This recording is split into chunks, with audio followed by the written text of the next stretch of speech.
নিজেকে এমনভাবে তৈরি করতে হবে যাতে কোনো আঘাতেই কষ্ট পেতে না হয়। আঘাত বলতে অনেক কিছুই বোঝায়, কিন্তু যেই আঘাতে মনে খুব বেশি কষ্ট হয় সেটা হচ্ছে সম্পর্কের আঘাত। সে যে সম্পর্কই হোক না কেন, এজন্য নিজেকে এমনভাবে তৈরি করতে হবে যাতে যে যাই বলুক না কেন মনে কষ্ট না পেয়ে নিজের মতো করে ভালো থাকার চেষ্টা করা যায়। আসসালামু আলাইকুম, কেমন আছেন সবাই? আলহামদুলিল্লাহ, আমি ভালো আছি। আশা করছি আপনারাও সকলে ভালো আছেন। এই তো একটু গল্প করতে চলে আসলাম, নিশ্চয়ই আপনাদের ভালো লাগবে। এই যে বললাম সম্পর্কের আঘাতটা সবার জন্যই খুব বেশি কষ্টের। এজন্যে এখন যে সামাজিক প্রেক্ষাপট হয়ে গিয়েছে, এই দিকে নজর দিয়ে নিজেকে অনেক বেশি শক্ত করতে হয়। তা না হলে দেখা যায় যে প্রতি পদক্ষেপে কষ্ট পেতে হচ্ছে।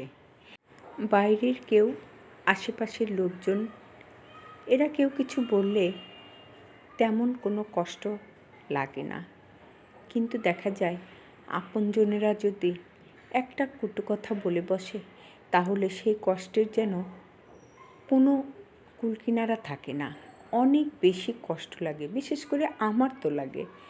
যা হোক, সেজন্য আমি এখন থেকে চেষ্টা করি যে যে যাই বলুক, সে আপন পর যে যাই বলুক, আমি কষ্ট পাবো না।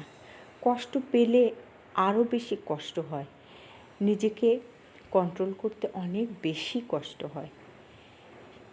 কারোর কথাই গায়ে মাখা যাবে না। একটা মানুষ কথা বলতেই পারে, সেটা গায়ে না মাখলেই কষ্টটা কম পাওয়া যায়। এজন্য সম্পর্কগুলো বাঁচিয়ে রাখতে হলে নিজেকে অনেক বেশি ধৈর্যশীল হতে হয়, অনেক বেশি মনটাকে পাথর বানিয়ে ফেলতে হয়, তাহলেই সম্পর্কগুলো টিকে থাকে। আজ এ কথাগুলো কেন বললাম? চারপাশে সম্পর্কগুলো দেখে, নিজেদের মধ্যেও অনেক কিছু দেখে মনটা এক এক সময় অনেক বেশি কষ্ট হয় যে দিনের পর দিন সম্পর্কগুলো, আপন মানুষগুলো কেমন যেন হয়ে যাচ্ছে, যেন ভালোবাসা বলে কিছু নাই। শুধু স্বার্থের জায়গা থেকে ভালোবাসাগুলো টিকে আছে, কিন্তু সেই টিকে থাকা খুবই ক্ষণস্থায়ী। এজন্যে মনটা মাঝে মধ্যে খুব খারাপ লাগে। গল্পে গল্পে অনেক কিছুই বলে ফেললাম। ভুল হলে ক্ষমা সুন্দর দৃষ্টিতে দেখবেন। সবাই ভালো থাকবেন। আল্লাহ হাফেজ।